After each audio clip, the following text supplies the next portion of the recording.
The ship was leaving. Through the chaos of wind and shouting voices, she could see it pulling away from the shore. People scrambled aboard, clutching children and belongings. The schooner rocked violently as a storm gathered on the horizon, and somewhere in that confusion, one person was left behind. This was not a movie. This was not a tale invented for drama. This was real, and what happened next would become one of the most haunting survival stories ever documented. San Nicolas Island sits alone in the Pacific Ocean, about 60 miles off the coast of Southern California. It is a narrow strip of land, beaten down by constant winds. The vegetation grows low, twisted by salt and gales. Cliffs drop straight into restless water. Fresh water is scarce. Natural shelter barely exists. This is not a tropical paradise. This is a place that tests everything you think you know about survival. But the ocean surrounding it tells a different story. Dense kelp forests sway beneath the surface. Fish move in thick schools. Shellfish cling to rocks in tidal pools. Seals haul themselves onto beaches. Abalone dot the shoreline. The island offers life, but only if you know how to take it without breaking yourself in the process. For thousands of years, the Nicoleno people did exactly that. They were not visitors. They were not settlers. This island was their world. They fished the kelp beds with precision. They hunted seals on the beaches. They harvested abalone from tide pools. They built boats capable of crossing open water. Generation after generation, they passed down knowledge that kept them alive in a place where mistakes meant death. Their isolation had once been protection. The ocean kept threats at a distance. But in the early 1800s, that protection collapsed. Russian fur traders arrived with hired hunters, driven by the fortune they could make from sea otter pelts. They brought guns. They brought diseases. They brought violence that the Nicoleno had never encountered before.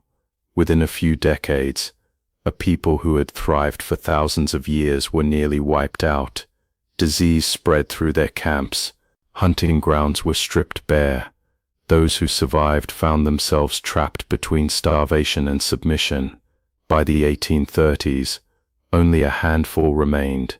In 1835, Spanish Franciscan missionaries decided to remove the last survivors to the mainland. They claimed it was for protection, for conversion, for their own good, but the execution was rushed and careless. A single schooner arrived off San Nicolas Island. The weather was turning. The crew was impatient. People were told to gather what they could and board immediately. What happened next depends on who tells the story. Some accounts say she was overlooked in the chaos. Others claim she jumped off the ship at the last moment, searching for someone, a child, perhaps her son. The truth has been lost to time. What we know for certain is that when the schooner disappeared over the horizon, she was alone. Not entirely alone according to some versions. There may have been a young boy with her who is her son. For how long, no one knows. But at some point he was gone. One story suggests he drowned trying to cross rough water in a small canoe. If that is true, then the loss was absolute. The last voice that spoke her language gone. The last person who knew her name gone. After that there was only silence. Imagine that for a moment. Not the silence of a quiet room or a remote cabin. The silence of knowing that no one on earth can speak to you in words you understand. The silence of realizing that no ship is coming back, that no rescue party is searching, that you have been forgotten completely. Most people would break under that weight. Most people would give up. She did not. Survival in that place required more than hope. It required skill, precision, and an understanding of the environment that most modern people will never possess. She had grown up learning how to live on this island. Now that knowledge became the only thing standing between her and death. She needed shelter. The island offered almost nothing. No forests, no caves deep enough to protect against wind and rain. So she built. using driftwood washed ashore, whale ribs from a beached carcass, grasses and earth, she constructed a dwelling, not a crude hut thrown together in desperation, a carefully planned structure, positioned to block the wind, close enough to fresh water, near the shore where food could be gathered. Archaeologists who later studied the site confirmed this. The placement was intelligent. The construction showed experience. This was not luck. This was mastery. She made clothing from what the island provided: bird feathers, carefully stitched together, seal skins, scraped clean and sewn with sinew, without metal needles. The work was slow and exacting. Bone needles break easily. Mistakes waste precious materials. Every stitch had to be deliberate. Food came from the ocean and the land, but it required constant effort. She harvested shellfish from the rocks at low tide. She caught fish using techniques passed down through her people. She hunted birds when they nested on the cliffs. She took seals when the opportunity came, knowing that one seal could provide meat, skin, and fat that would last for weeks. She dried the meat in the wind to preserve it. She timed her gathering to the tides and the seasons. She learned through repetition exactly how much she needed and how little she could afford to waste. There was no margin for error. A missed tide meant hunger. A broken tool meant hours of work to replace it. An injury could mean death. Water was another constant challenge. The island receives little rainfall. Natural rock basins collect some during storms, but it evaporates quickly. She fashioned containers from materials she found and stored every drop she could. In dry periods, she must have gone thirsty more times than we can imagine, but the physical labor, as brutal as it was, may not have been the hardest part. The greater battle was inside her mind. Complete isolation does something to a person. Without feedback from others, without shared language, without anyone to reflect your existence back to you, the mind starts to collapse inward. Documented cases of extreme solitude often end in hallucination, despair, or madness. She fought against that. Evidence suggests she sang regularly, songs from her culture, preserved only in her memory now. She spoke aloud, possibly to animals, possibly to spirits, possibly just to hear a human voice, even if it was her own. She marked time, carving notations on sticks or stones, small acts of control in a world that had stopped acknowledging her. These were not signs of breaking. They were strategies, ways of holding on to identity when no one else could see it, ways of staying human when the world treated her as if she no longer existed. Years passed. Storms tore across the island. Shelters were damaged and rebuilt. Tools wore out and were replaced. The seasons repeated themselves over and over. Winter storms, spring growth, summer heat, fall winds, again and again and again. On the mainland, the Nicoleno people who had survived the evacuation were dying. Disease spread through the missions. Within a few years, nearly all of them were gone. The woman on the island did not know this. She could not have known, but at some point during those 18 years, she became the last living person who spoke her language, the last keeper of her people's songs, the last one who remembered. In 1853, nearly 2 decades after she was abandoned, Captain George never heard rumors. A sea otter hunter operating along the California coast. He picked up stories of signs of life on San Nicolas Island, footprints, shelters. The rumors were vague, but they kept coming up. Intrigued, never organized an expedition. When his men landed on the island, they found evidence immediately: shelters, tools, remains of meals, but no person. They searched for hours. Nothing. They camped overnight, planning to leave the next morning. And then, on their final night, they saw her. She had been watching them the entire time, silent, cautious, waiting to see what kind of men they were. When she finally approached, She carried something in her hands, roasted wild onions and an offering, a gesture that needed no translation.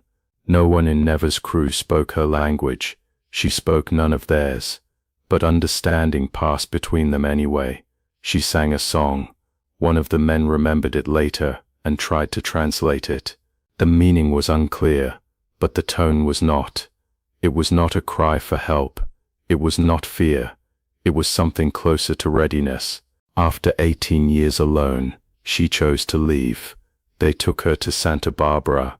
Imagine stepping into that world after nearly 2 decades of silence. Horses, wagons, buildings taller than anything on the island, crowds of people speaking languages that meant nothing to her, noises she had not heard in so long they must have felt like violence. By all accounts, she handled it with remarkable calm. She examined everything with curiosity but no panic. She showed no resentment, no bitterness. People came to see her, drawn by fascination and pity. She did not perform suffering for them. She simply existed, observing this strange new world with the same careful attention she had once used to watch the tides. But her body could not adapt. For 18 years, she had survived on a narrow diet: shellfish, fish, seal meat, birds. Her digestive system had adjusted to that, and nothing else. Now suddenly, she was offered foods she had never encountered: bread, vegetables prepared in unfamiliar ways, new bacteria, new pathogens. Within weeks she became ill. Dysentery, most likely. Her immune system, strong enough to endure isolation and exposure, could not handle the sudden abundance of civilization. The irony is almost unbearable. 18 years in one of the harshest environments imaginable, and it was safety that killed her. Before she died, a Franciscan priest baptized her. They gave her the name Juana Maria. It was the first and last time her identity was officially recorded. When she passed away in October of 1853, just 7 weeks after her rescue, she was buried in an unmarked grave at the Santa Barbara Mission Cemetery. No headstone, no ceremony that honored who she truly was. Just a brief entry in the burial records: native woman from San Nicolas Island, baptized before death. For decades her grave went unmarked. It was not until the early 20th century that someone placed a small memorial plaque there, a quiet acknowledgement of a life that history had nearly erased. The objects she made, the proof of her survival, fared no better: water containers, clothing, bone needles, tools crafted by hand over years of solitude. Some were collected and placed in museums. Many were destroyed in the 1906 San Francisco earthquake and the fires that followed. One of her most remarkable creations, a dress made entirely from cormorant feathers, was reportedly sent overseas for preservation. It vanished. No one knows where it is now. Decades later, her story resurfaced through fiction. Scott Odell wrote Island of the Blue Dolphins, a novel inspired by her life. Generations of readers encountered a version of her survival, though the book took liberties with the truth. Still, it kept her memory alive. Archaeologists later returned to San Nicolas Island. They found whalebone structures, stone tools, food remains, proof that she had lived, not as a myth, not as a legend, as a real person solving real problems, day after day, for 18 years. Her story does not offer comfort. It does not end with triumph or redemption. It does not reward the negligence that abandoned her. It simply exists, stubborn and undeniable, asking questions that have no easy answers. She did not choose isolation. It was forced on her by carelessness, by colonial violence, by a world that saw her people as inconvenient. That she survived says less about heroism and more about something harder to name: refusal, maybe. The refusal to lie down and disappear just because the world stopped looking. For 18 years she made that choice every single day, to gather food, to build shelter, to sing songs no one else would ever hear, to mark time even though time had lost all meaning, to stay alive when every reason to live had been stripped away. That choice, made over and over without witnesses, without recognition, without hope of rescue, remains one of the most compelling acts of human resilience ever recorded, not because it is inspiring, but because it is true.